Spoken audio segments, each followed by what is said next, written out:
पितृपक्ष की पावन पवित्र व्रत कथा। भाद्रपद मास की पूर्णिमा से आश्विन मास की अमावस्या तक मनाए जाने वाले 16 दिन के पितृपक्ष में किए जाने वाले श्राद्ध हमारी सनातन परंपरा का हिस्सा हैं। श्राद्ध का विस्तार से उल्लेख द्वापर युग में महाभारत काल में मिलता है। महाभारत के अनुशासन पर्व में भीष्म पितामह के युधिष्ठिर के साथ श्राद्ध के संबंध में विस्तार से चर्चा है। महाभारत काल में सबसे पहले श्राद्ध का उपदेश अत्रि मुनि महर्षि ने निमि को दिया था। इसे सुनने के पश्चात ऋषि निमि ने अपने पुत्र का श्राद्ध किया। इसके अलावा महाभारत के युद्ध के बाद श्री कृष्ण जी के कहने पर पांडव अपने मृतक परिजनों का श्राद्ध सोमवती अमावस्या के दिन करना चाहते थे, जिससे उन्हें मुक्ति मिल सके। लेकिन उनके जीवन काल में सोमवती अमावस्या कभी नहीं आई। इससे क्रोधित होकर युधिष्ठिर ने सोमवती अमावस्या को श्राप दिया कि आगे से वर्ष में एक बार सोमवती अमावस्या अवश्य आएगी। यही नहीं, इससे पूर्व त्रेता युग में सीता द्वारा दशरथ के पिंडदान की कथा भी सर्वाधिक है। लेकिन पितृपक्ष की शुरुआत महारथी कर्ण के जीवन से जुड़ी है। ऐसी मान्यता है कि कर्ण की मृत्यु के बाद जब उनकी आत्मा स्वर्गलोक पहुंची तो उन्हें खाने के लिए सोना और गहने दिए गए। कर्ण को समझ नहीं आया कि उन्हें भोजन की जगह सोना क्यों दिया जा रहा है। उन्होंने देवराज इंद्र से पूछा कि उनके साथ ऐसा व्यवहार क्यों हो रहा है। तब इंद्रदेव ने उन्हें बताया कि उन्होंने अपने पूरे जीवन में स्वर्ण का दान किया, कभी अन्न जल का दान किया ही नहीं। यही नहीं, उन्होंने कभी अपने पूर्वजों का तर्पण और पिंडदान भी नहीं किया है। यह सुनकर कर्ण ने कहा कि उसे अपने पूर्वजों के संबंध में कुछ ज्ञात नहीं था, इसलिए उसने कभी तर्पण और पिंडदान नहीं किया। यह सुनकर इंद्र ने कर्ण को उसकी गलती सुधारने का अवसर देते हुए 16 दिन के लिए वापस पृथ्वीलोक पर भेजा। पृथ्वी पर आकर कर्ण ने अपने पूर्वजों का श्रद्धा पूर्वक श्राद्ध किया और अन्न जल तथा वस्त्र का दान किया।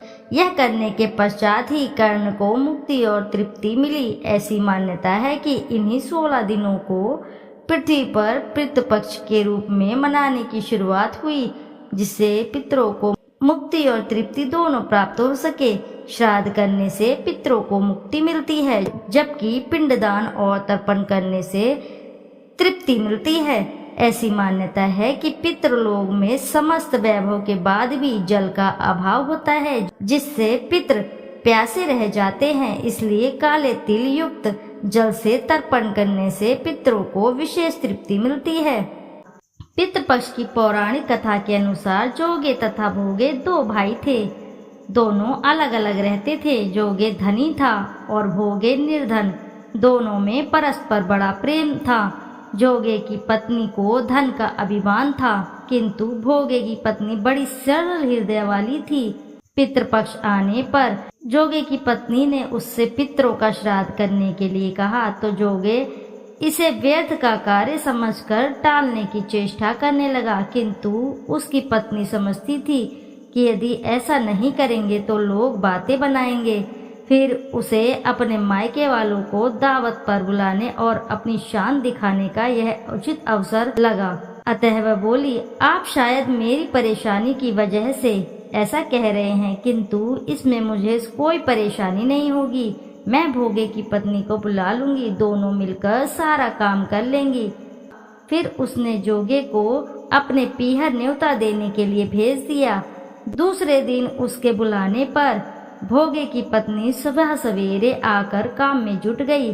उसने रसोई तैयार की, अनेक पकवान बनाए, सभी कार्य निपटा कर अपने घर आ गई। आखिर उसे तो भी पितरों का श्राद्ध तर्पण करना था। इस अवसर पर न जोगे की पत्नी ने उसे रोका न वह रुकी। शीघ्र ही दोपहर हो गई। पितृभूमि पर आ उतरे।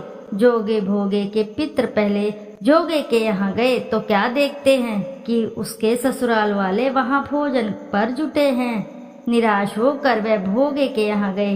वहाँ क्या था, मात्र पितरों के नाम पर अगियारी दे दी गई थी। पितरों ने उसकी राख चाट ली और भूखे ही नदी के तट पर जा पहुँचे। थोड़ी देर में सारे पितृ इकट्ठा हो गए और अपने अपने यहाँ के श्राद्धों की बड़ाइयाँ करने लगे। जोगे भोगे के पितरों ने भी अपनी आप बीती सुनाई। फिर वह सोचने लगे कि अगर भोगे समर्थ होता तो शायद उन्हें भूखा ना रहना पड़ता, मगर भोगे के घर में तो 2 जून की रोटी भी खाने को नहीं थी। यही सब सोचकर उन्हें भोगे पर दया आ गई। अचानक वे नाच नाच कर गाने लगे, भोगे के घर धन हो जाए, भोगे के घर धन हो जाए। सांझ होने को हुई। भोगे के बच्चों को भी कुछ खाने को नहीं मिला था। उन्होंने माँ से कहा, भूख लगी है माँ। तब उन्हें टालने की गरज से भोगे की पत्नी ने कहा, जाओ आंगन में हौदी रखी है, उसे जाकर खोल लो और जो कुछ मिले मिल बांट कर खा लेना। बच्चे वहां पहुंचे तो क्या देखते हैं कि हौदी मोहरों से भरी पड़ी है। वे दौड़े दौड़े माँ के पास पहुंचे और उसे सारी बातें बताई। आंगन में आकर भोगे की पत्नी ने यह सब कुछ देखा तो वह भी हैरान रह गई। इस प्रकार भोगे भी धनी हो गया, मगर धन पाकर वह घमंडी न हुई। उसने दूसरे साल पितृपक्ष आया तो श्राद्ध के दिन भोगे की स्त्री ने 56 प्रकार के व्यंजन बनाए। ब्राह्मणों को बुलाकर श्रद्धा भक्ति भाव के साथ दान पुण्य किया और ब्राह्मणों को भोजन कराया। भोजन दक्षिणा दी। जेठ जेठानी को सोने चांदी के बर्तनों में भोज कराया। इससे पितृ बड़े प्रसन्न तथा तृप्त हुए और ये सब उसकी जेठानी ने देखा तो जेठानी को बड़ा आश्चर्य हुआ कि यह सब किस प्रकार हुआ।